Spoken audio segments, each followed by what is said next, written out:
தமிழால் இணைந்த தமிழ் சொந்தங்கள் அனைவருக்கும் நன்றிகள். இன்றைய தினம் நாம் இந்த வீடியோவிலேயே பார்க்க போகின்ற விடயம் என்னவென்று சொன்னால், நாம் பயன்படுத்தக்கூடிய ஸ்மார்ட் போன்களில் வரக்கூடிய ஆபத்தில் இருந்து நாம் எவ்வாறு தவிர்த்து கொள்வது என்று தான் பார்க்க போகின்றோம். வீடியோவுக்குள்ளே செல்வதற்கு முன்னால் நீங்கள் இதுவரைக்கும் நமது சேனலை சப்ஸ்கிரைப் செய்யவில்லை என சொன்னால் கீழே இருக்கக்கூடிய ரெட் கலர் பட்டனை கிளிக் செய்து சப்ஸ்கிரைப் செய்து கொள்ளுங்கள். கூடவே அருகில் உள்ள பெல் சிம்பிளையும் கிளிக் செய்து வைத்துக் கொள்ளுங்கள். நாம் எப்போதெல்லாம் ஒரு புதிய வீடியோவை அப்லோட் பண்ணுகின்றோமோ அப்போதெல்லாம் அது உங்களுக்கு நோட்டிஃபிகேஷனாக வந்துவிடும். சரி, வாருங்கள் வீடியோவுக்குள்ளே செல்லலாம்.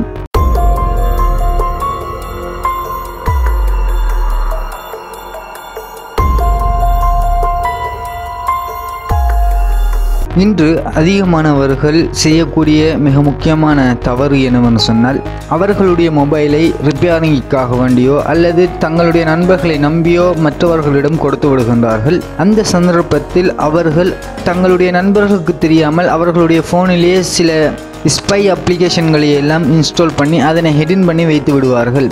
இவர்கள் என்ன செய்கின்றார்கள், எவ்வாறு நடந்து கொள்கிறார்கள், யார் யாரோடெல்லாம் செட் பண்ணுகின்றார்கள் என்பதை தெரிந்து கொள்வதற்காக வேண்டியே இவ்வாறான ஸ்பை அப்ளிகேஷன்களை எல்லாம் இன்ஸ்டால் பண்ணி கொடுத்து விடுகிறார்கள். இன்று நாம் இந்த வீடியோவில் பார்க்க போகின்ற விடயம் என்னவென்று சொன்னால், எம்முடைய மொபைல் ஃபோனிலே யாராவது ஸ்பை அப்ளிகேஷன்களை ஹிடன் பண்ணி வைத்திருக்கின்றார்களா, அவ்வாறான அப்ளிகேஷன்கள் இருக்கின்றனவா இல்லையா என்பதை நாம் செக் பண்ணி பார்க்கக்கூடிய ஒரு சூப்பரான அப்ளிகேஷனை பற்றி தான் பார்க்க போகின்றோம். இந்த அப்ளிகேஷனுடைய லிங்கை கீழே டிஸ்கிரிப்ஷனில் வழங்கியுள்ளேன். அதனை கிளிக் செய்து உங்களுடைய ஃபோனிலேயே ஸ்டோரேஜ் செய்து கொள்ளுங்கள். இந்த அப்ளிகேஷனை ஓப்பன் செய்தேன்னு சொன்னால் இவ்வாறு தான் உங்களுக்கு இன்டர்ஃபேஸ் வரும். அதிலே நெக்ஸ்டை கொடுத்து கொள்ளுங்கள். அதன் பிறகு கீழே இருக்கக்கூடிய கோ இட் என்கின்ற இந்த ஆப்ஷனை கொடுத்து கொள்ளுங்கள். அதனை கொடுத்துட்டேன்னு சொன்னால் உங்களுடைய ஃபோனில் இருக்கக்கூடிய அனைத்து ஹிடன் அப்ளிகேஷன்களும் இந்த டிஸ்பிளேயிலே வந்துவிடும். இப்போது பாருங்கள், என்னுடைய ஃபோனிலே இந்த ஒரு கூகுள் சர்வீஸ் என்கின்ற பிளே ஸ்டோரினுடைய அப்ளிகேஷன் மாத்திரம்தான் ஹிடனிலே இருக்கின்றது.